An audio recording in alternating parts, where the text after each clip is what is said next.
ನಾಡಿನ ಸಮಸ್ತ ಜನತೆಗೆ, ಅದರಲ್ಲೂ ವಿಶೇಷವಾಗಿ ಗ್ರಾಮೀಣ ಪ್ರದೇಶದ ಈ ಒಂದು ಸಂಕ್ರಾಂತಿ ಹಬ್ಬ ಕೃಷಿಕರು ಈ ಒಂದು ಹಬ್ಬದ ಮುಖಾಂತರ ಸುಗ್ಗಿಯ ಕಾಲವನ್ನು ನೋಡಲಿಕ್ಕೆ ಬಯಸ್ತಾರೆ. ಎಲ್ಲರಿಗೂ ಇವತ್ತು ಈ ಒಂದು ಸಂಕ್ರಾಂತಿಯ ಶುಭಾಶಯಗಳನ್ನು ಕೋರ್ತಕ್ಕಂಥದ್ದು ಅಷ್ಟೇ ಅಲ್ಲ, ಈ ಬಾರಿ ಕಾಲಕಾಲಕ್ಕೆ ಸರಿಯಾದ ರೀತಿಯ ಒಂದು ಹವಾಗುಣದಲ್ಲಿ ವ್ಯತ್ಯಾಸಗಳಾಗಿದೆ. ರೈತರ ಕೃಷಿಗೆ ಎಲ್ಲ ರೀತಿಯ ಸಹಕಾರಗಳು ಹವಾಗುಣದಲ್ಲಿ ದೊರಕಲಿ ಅಂತಕ್ಕಂಥ ಒಂದು ಪ್ರಾರ್ಥನೆ ದೇವರಿಗೂ ಸಲ್ಲಿಸ್ತೀನಿ. ಸರ್, ಶಿಡ್ಲಘಟ್ಟ ಘಟನೆ ನಿಮ್ಗೆ ಗೊತ್ತಾಗಿದೆ ಈಗಾಗಲೇ, ಈವರೆಗೂ ಕೂಡ ಕ್ರಮ ಆಗಿಲ್ಲ. ಸರ್ಕಾರ ಅವರನ್ನು ರಕ್ಷಣೆ ಮಾಡುವಂಥ ಕೆಲಸವನ್ನು ಮಾಡ್ತೀವಿ.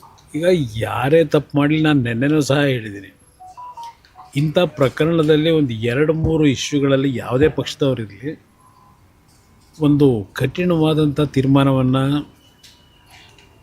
ಸರ್ಕಾರದಲ್ಲಿ ಕ್ರಮ ತೆಗೆದುಕೊಂಡ್ರೆ ಇಂಥ ಘಟನೆಗಳು ಪದೇ ಪದೇ ನಡೆಯಲ್ಲ ನನ್ನ ಅಭಿಪ್ರಾಯದಲ್ಲಿ. ಆ ನಿಟ್ಟಿನಲ್ಲಿ ಸರ್ಕಾರ ಇದನ್ನು ಗಂಭೀರವಾಗಿ ತೆಗೆದುಕೋಬೇಕು. ಇಲ್ಲಿ ಪ್ರಶ್ನೆ ಯಾವ ಪಕ್ಷದ ಕಾರ್ಯಕರ್ತ ಅನ್ನೋದಕ್ಕಿಂತ ಹೆಚ್ಚಾಗಿ ಇವತ್ತು ಅಧಿಕಾರಿಗಳ ಜೊತೆಯಲ್ಲಿ ಯಾವ ರೀತಿ ನಮ್ಮ ನಡವಳಿಕೆ ಇರಬೇಕು. ಹೌದು, ಯಾವುದೋ ಒಂದು ಸಮಯದಲ್ಲಿ ಅಧಿಕಾರಿಗಳ ಮೇಲೆ ಒತ್ತಡಗಳು ಬರೋದು ನಾವು ನೋಡಿದ್ದೇವೆ ಇತ್ತೀಚೆಗೆ. ಪ್ರಾಮಾಣಿಕವಾಗಿ ಅವ್ರು ಕೆಲಸ ಮಾಡಲಿಕ್ಕಾಗಲ್ಲ. ನಾನು ಅದನ್ನು ಭಾಳ ನೋಡಿದ್ದೀನಿ, ಭಾಳ ಎಕ್ಸಾಂಪಲ್ಲು ಕೊಡಬಲ್ಲೆ. ಇತ್ತೀಚೆಗೆ ಅಧಿಕಾರದಲ್ಲಿರ್ತಕ್ಕಂಥವರು ಅಧಿಕಾರಿಗಳ ಮೇಲೆ ಒತ್ತಡ ಏರಿ ಕಾನೂನು ಬಾಹಿರವಾಗಿ ಏನೊಂದು ಅವರಿಂದ ಕೆಲಸ ಮಾಡಿಸ್ಲಿಕ್ಕೆ ಹೊರಡ್ತಾರೆ. ಅದಕ್ಕೆ ಇವತ್ತು ಜನಸಾಮಾನ್ಯರೋ ಕಾರ್ಯಕರ್ತರೋ ಅಧಿಕಾರಿಗಳ ಮೇಲೆ ದಬ್ಬಾಳಿಕೆ ಮಾಡೋದು ಒಂದು ಭಾಗ. ನಾನು ಅಧಿಕಾರಿಗಳಿಗೂ ಹೇಳ್ತಕ್ಕಂಥದ್ದು, ಒಂದು ಸಲ ಮೊನ್ನೆ ಯಾವುದೋ ಒಂದು ದಿನಪತ್ರಿಕೆಯಲ್ಲಿ ನೋಡ್ತಾ ಇದ್ದೆ, 8 ವರ್ಷಗಳ ಹಿಂದಿನ ಘಟನೆ. ನಮ್ಮ ವಿಕಾಸಸೌಧ ಕಟ್ಟಿದಾರಲ್ಲ, ಆ ವಿಕಾಸಸೌಧವನ್ನು ಕಟ್ಟಬೇಕಾದ್ರೆ ಗೈಡ್ಲೈನ್ಸ್ ಏನಿತ್ತು, ಆ ಟೆಂಡರ್ನಲ್ಲಿ ಇದ್ದಂಥ ಕೆಲವು ಕಾಂಟ್ರಾಕ್ಟ್ರಿಗೆ ಕೆಲಸ ಏನು ಮಾಡಬೇಕು ಅಂತಕ್ಕಂಥದ್ದಿತ್ತು, ಅದನ್ನು ಮಾಡದೇ ಇದ್ದರೂ ಸಹ ಬಿಲ್ ಕೊಟ್ಟಿದ್ದಾರೆ. ಆ ಕೆತ್ತನೆ ಕೆಲಸವನ್ನು 3 ಸೈಡ್ ಮಾಡಬೇಕಾಗಿದ್ದು ಒಂದೇ ಸೈಡ್ ಮಾಡಿ 8 ವರ್ಷದ ನಂತರ ಈಗ ಅಧಿಕಾರಿಗಳ ಬರಬೇಕಂತ ರಿಟೈರ್ ಆಗಿದ್ದಾರೆ. ಅವರಿಗೆ ಬರಬೇಕಾದಂಥ ಸರ್ಕಾರದ ಸೌಲಭ್ಯಗಳು ರಿಟೈರ್ ಆದ ನಂತರ ಅದೆಲ್ಲ ಸ್ಟಾಪ್ ಮಾಡಿ ಅವ್ರ ಮೇಲೆ ಆ್ಯಕ್ಷನ್ ತಗೋಬೇಕು ಅಂತೇಳಿ ಈಗ ಒಂದು ತೀರ್ಪು ಲೋಕಾಯುಕ್ತದಿಂದ ಕೊಟ್ಟಿದ್ದಾರೆ. ಅದರಿಂದ ಅಧಿಕಾರಿಗಳಿಗೆ ನಾನು ಹೇಳೋದು, ಜನಪ್ರತಿನಿಧಿಗಳ ಒತ್ತಡಕ್ಕೆ ಕೆಲಸ ಮಾಡಬೇಡಿ.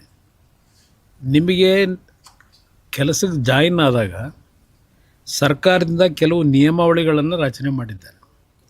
ಆ ನಿಯಮಾವಳಿಗಳಲ್ಲಿ ಉಲ್ಲಂಘನೆ ಆಗದೇ ಇರತಕ್ಕಂಥ ರೀತಿಯಲ್ಲಿ ನಿಮ್ಮ ಆತ್ಮಸಾಕ್ಷಿ ಕೆಲಸ ಮಾಡಿ. ಪೋಸ್ಟಿಂಗ್ ಎಲ್ಲೋ ಕೊಡ್ತಾರೆ, ಎಲ್ಲಾದ್ರೇನು ನೀವೆಲ್ಲರೂ ಕೆಲಸ ಮಾಡಲೇಬೇಕು.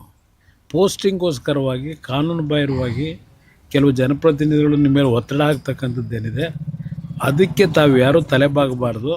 ಪ್ರಾಮಾಣಿಕವಾಗಿ ಕೆಲಸ ಮಾಡಿ ಅಂತಕ್ಕಂಥದ್ದನ್ನು ಈ ಸಂಕ್ರಾಂತಿ ದಿನ ಹೇಳಲಿಕ್ಕೆ. ಸರ್, ಶಿಡ್ಲಘಟ್ಟ ಘಟನೆ ವಿಚಾರವಾಗಿ ಸಂಗಮೇಶ್ ಅವರ ಪುತ್ರನೂ ಅಧಿಕಾರಿಗಳಿಗೆ ಧಮಕಿ ಹಾಕ್ತಾರೆ. ಇಲ್ಲಿ ನೋಡಿದ್ರೆ ಕಾಂಗ್ರೆಸ್ ಅಭ್ಯರ್ಥಿನೇ ಧಮಕಿ ಇಲ್ಲ, ಒಂದು ರೀತಿ ನಿರಂತರವಾಗಿ ಸರ್ಕಾರದಲ್ಲಿ ಇವತ್ತು ಈ ಸರ್ಕಾರ ಬಂದ ನಂತರ ಅಧಿಕಾರಿಗಳ ಮೇಲೆ ದೌರ್ಜನ್ಯ ಮಾಡ್ತಕ್ಕಂಥದ್ದು ಭಾಳ ಜಾಸ್ತಿ ಆಗಿದೆ. ಸಾಮಾನ್ಯ ಕಾರ್ಯಕರ್ತರಿಂದ ಹಿಡಿದು ಅಧಿಕಾರದಲ್ಲಿರ್ತಕ್ಕಂಥ ಮೇಲಿನ ಮಟ್ಟದವರು ಸಹ ಅವ್ರ ಮೇಲೆ ಹಲವಾರು ರೀತಿ ಒತ್ತಡಗಳನ್ನು ಹಾಕಿ ಕಾನೂನು ಬಾಹಿರವಾದಂಥ ತೀರ್ಮಾನಗಳನ್ನು ಮಾಡಿಸ್ತಕ್ಕಂಥದ್ದೇ ನಡೀತಾ ಇದೆ.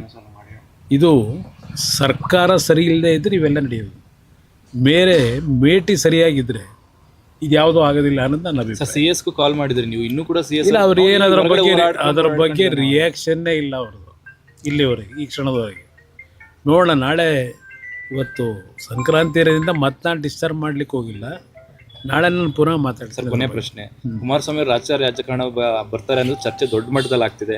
ಕಾಂಗ್ರೆಸ್ ಅವರು ಇದನ್ನ ತುಂಬ ಮಟ್ಟದಲ್ಲಿ ಭಯದಿಂದ ಟೀಕೆ ಮಾಡ್ತಿದ್ದಾರೆ. ಯಾಕೆ ಟೀಕೆ ಮಾಡ್ತಿದ್ದಾರೆ ಗೊತ್ತಿಲ್ಲ. ಕುಮಾರಸ್ವಾಮಿ 28ಕ್ಕೆ ರಾಜಕಾರಣಕ್ಕೆ ಬರ್ತಾರೆ. ಇವತ್ತು ಸಂಕ್ರಾಂತಿ ಹಬ್ಬ, ಅದಕ್ಕೆ ಕೇಳ್ತಾ ಇಲ್ಲ. ನಾನು ರಾಜಕಾರಣದಲ್ಲಿ ಇದ್ದೇನೆ, ನಾನು ಎಲ್ಲಿರಬೇಕು ಅಂತಕ್ಕಂಥದ್ದನ್ನು ತೀರ್ಮಾನ ಮಾಡೋರು ರಾಜ್ಯದ ಜನತೆ. ಇವತ್ತು ಮೈತ್ರಿಯ ಒಂದು ಒಪ್ಪಂದ ನಾವೇನು ಮಾಡ್ಕೊಂಡಿದ್ದೇವೆ, ಮೈತ್ರಿಯ ಒಪ್ಪಂದದಲ್ಲಿ ಒಂದು ಯಾವುದೇ ರೀತಿಯ ಗೊಂದಲಕ್ಕೆ ಅವಕಾಶ ಕೊಡದೆ ನಮ್ಮ ಉದ್ದೇಶ ಇರ್ತಕ್ಕಂಥದ್ದು ರಾಜ್ಯದಲ್ಲಿ ಒಂದು ಒಳ್ಳೆಯ ಸರ್ಕಾರ ತರಬೇಕು ಅನ್ನೋದು ವೈಯಕ್ತಿಕವಾಗಿ ನನ್ನ ಉದ್ದೇಶ ಇದೆ, ನನ್ನ ವೈಯಕ್ತಿಕವಾದ ಉದ್ದೇಶ. ಇವತ್ತು ರಾಜ್ಯದ ಆಡಳಿತ ಯಾವ ರೀತಿ ನಡೀತಾ ಇದೆ ಹಲವಾರು ವರ್ಷಗಳಿಂದ ನಾನು ಗಮನಿಸ್ತಾ ಇದ್ದೇನೆ. ಒಂದು ಒಳ್ಳೆಯ ಸರ್ಕಾರ ತಂದು ಜನತೆ ನೆಮ್ಮದಿಯಿಂದ ಇರಬೇಕು. ಆ ನಿಟ್ಟಿನಲ್ಲಿ ನಾಡಿನ ಜನತೆ ನಾನು ಯಾವ ಸ್ಥಾನದಲ್ಲಿ ಇರಬೇಕು ಅನ್ನೋದು ತೀರ್ಮಾನ ಮಾಡೋದು ಅವರು, ನನ್ನ ಕೈಲಿಲ್ಲ. ಆದರೆ ರಾಜ್ಯದ ರಾಜಕಾರಣದಿಂದ ನಾನು ದೂರ ಸರಿತೀನಿ ಅಂತಕ್ಕಂಥದ್ದು ಯಾರಾದರೂ ತಿಳ್ಕೊಂಡಿದ್ರೆ ದೂರ ಸರಿಯತಕ್ಕಂಥ ಪ್ರಶ್ನೆ ಇಲ್ಲ. ರಾಜ್ಯದ ರಾಜಕಾರಣದಲ್ಲೂ ಇರ್ತೀನಿ. ಕೇಂದ್ರದಲ್ಲಿ ಗೌರವಾನ್ವಿತ ಪ್ರಧಾನಮಂತ್ರಿಗಳು ಏನೋ ಒಂದು ಹುದ್ದೆ ಕೊಟ್ಟಿದ್ದಾರೆ.